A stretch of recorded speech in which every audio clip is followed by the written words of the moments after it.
Well, good day everybody. How y'all doing? Hopefully well. Well enough to turn on a YouTube video, so I guess you're alive and you're doing okay.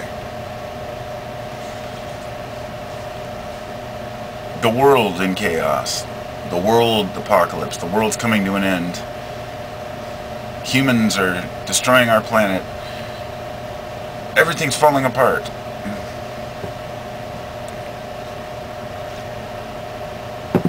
Often I look at history and I think, what have we done? How have we put ourselves into this situation? And then I step back from it and look at it and say, oh, that's how. When I was younger, I always wondered how society got so greedy, so selfish, so attached to things and to ideas. And as I got older, that wonder never went away. As a teenager, I would look around and say, this is what people are telling us to do.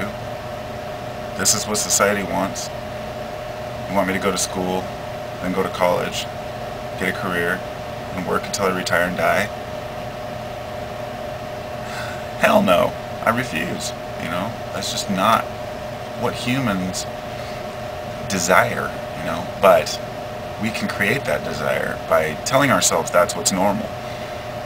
We become attached to new ideas, we become attached to things, and if you're, say, 25, 35 today, I'm almost 40, so I'll just say, let's say you're 40 today, and you grew up during, like, let's say in my generation, Generation X, right at the tail end there, born in 75. I think back, and this is a thought that occurred to me this morning, is that my parents, my grandparents, were born in a time before electricity. And I think about that often. How much progress, that we call progress, that humans have, how far we've come since the World Fair where we revealed the first light bulbs. What was it, the 1908 World Fair or something like that? Point is, it was about a century ago that we got electricity. And there's still a large portion of the globe that, you know, a lot of places that don't even have power yet, but for the most part, he said that, what is it? What's a large percentage? I can't remember the percentage, but I think something like 90%. Or 80 or 90% of the world has access to a cellular phone. Maybe not their own, but access to one. And I think about that. I think even in some of the dirt poorest countries, cell phones have become the main way of communication. I mean, if you think about it, you don't have to set up a network of telephone lines in countries that never had phone service. All you have to do is set up a few towers and everybody gets cell phones.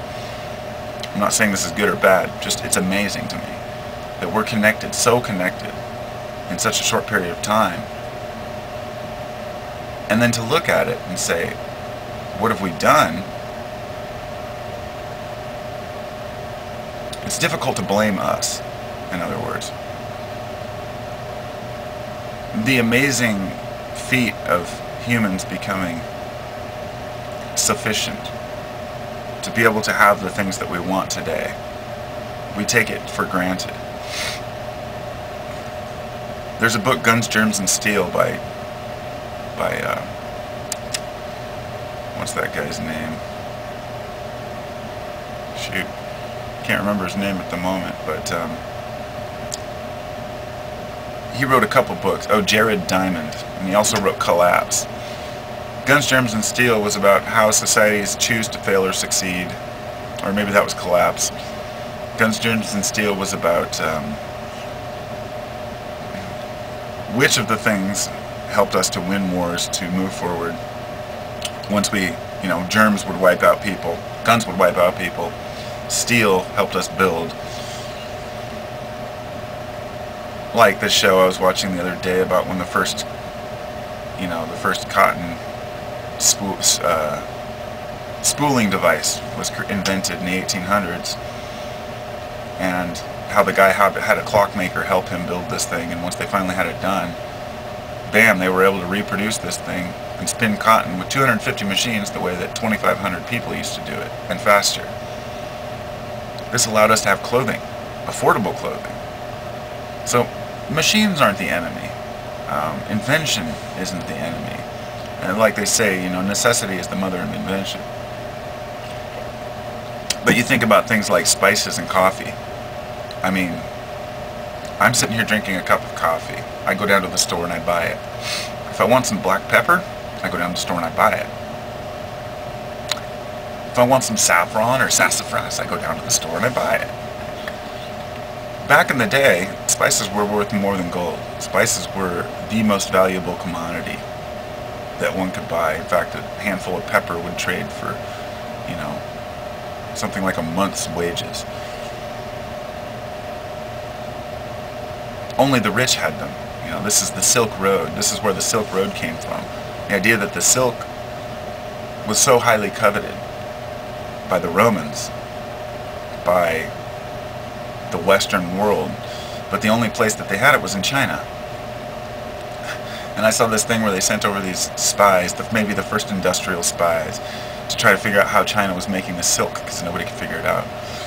And the guys managed to get away with their lives, but they never got the secret, And eventually, we learned it was the silkworm, but silk was such a highly coveted item because, well, it's comfortable. But people don't think twice. I bet, very few people out there watching this really even have any silk clothes, probably don't have any silk sheets or anything. It's because it's there. It's maybe fancy stuff, but who really needs silk? It's comfortable. It's damn comfortable. But we have so many awesome, different fabrics right now. Just, we've worked our way into being self-sufficient in the sense that we have enough time to think now. So this comes to the main point, which is, now that we have time to think, what are we thinking about?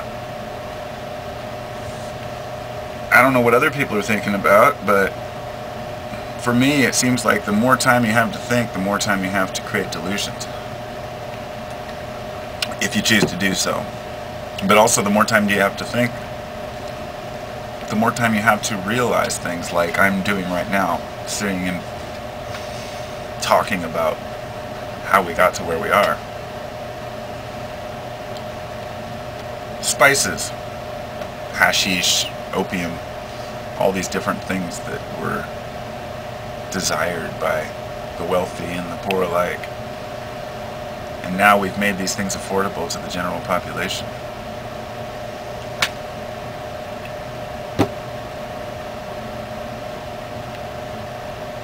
You see, what I'm trying to say is that,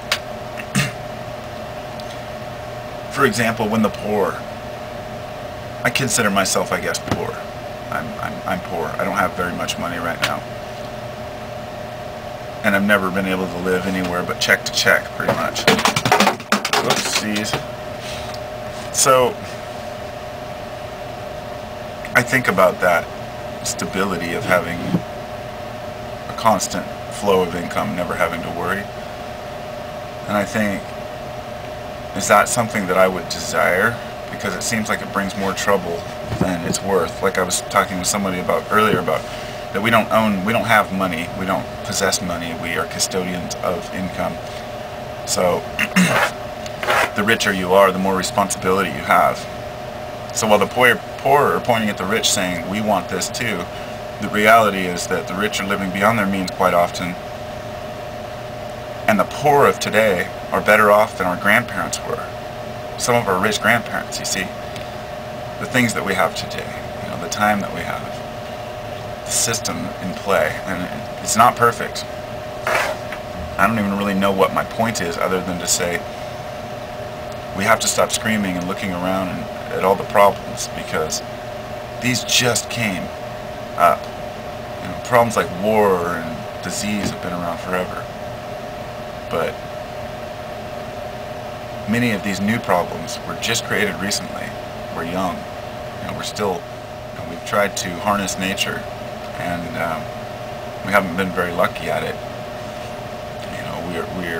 we've found ways to create small climates on the Earth, but ultimately we're still at,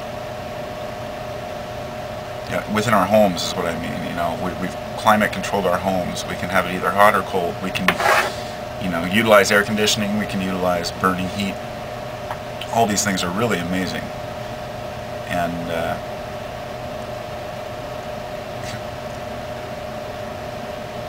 150 years ago, a little more than 100 years ago, people were still throwing their garbage out in the street. And a lot of places they still do. To me, that shows a complete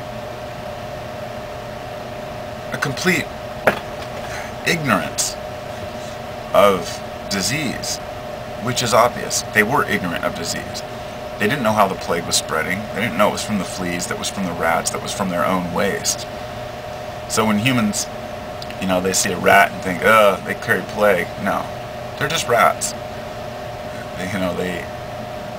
They only come around and infest places that people pollute.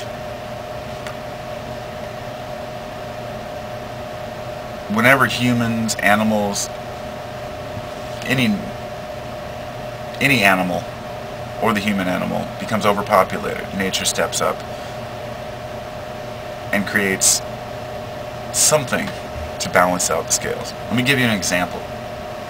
There was a few years back, there were these major animal die-offs in these game preserves in Africa.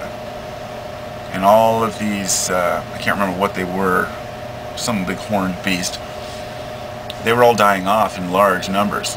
But they were dying off in specific parks and not other parks that were even adjacent to that park. And they couldn't figure it out.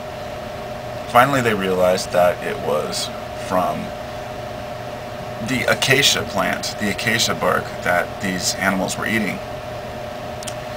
When the acacia plant gets to the point where it's been too molested, let's say, it will start to emit a chemical. It starts to produce a chemical. This chemical slows the digestion of animals, so they can't eat and they're not hungry, and basically all the animals starve to death. This was the acacia's natural defense against too many animals, and they found out that all the game preserves that had this problem had too many of these animals in those particular game preserves. This story alone is enough to show people that anytime you overpopulate an area, there's always something in nature that will step up and say, And that's what the plague was. People were living too close, living in squalor, living in tight quarters, and polluting their environment most of all. And they didn't know any better. And that's amazing to think that a few hundred years ago we didn't even know about disease. In fact, the doctor who fought for hand washing was argued against forever. People laughed him out.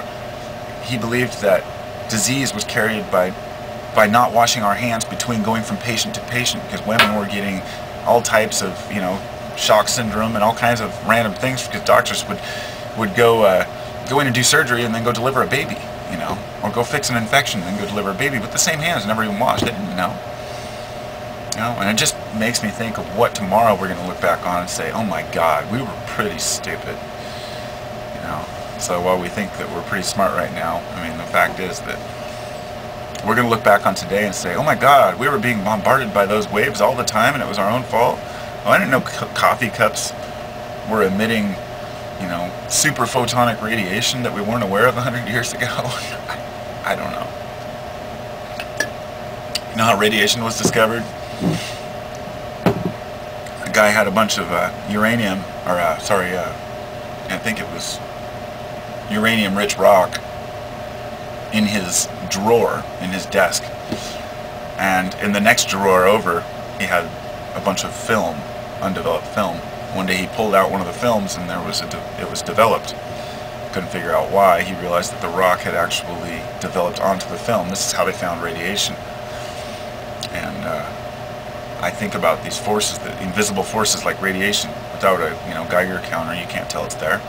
If it's really high, sure, you'll get hot and you might, you'll get radiation sickness, but you can walk into a radioactive zone and not know it. And it makes me wonder, what other radioactive, what other, types of Energies are there that we're not aware of. And this is what keeps my mind open to the other realm, or another side, or another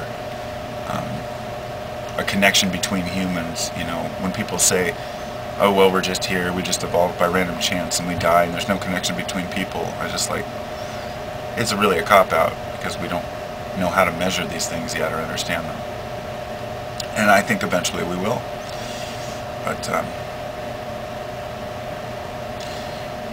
when you start to lose hope in society, just remember that we're doing our best, and that each generation only has a small window of opportunity to really make a change, and unless they're seeing something wrong, they're not going to make a change.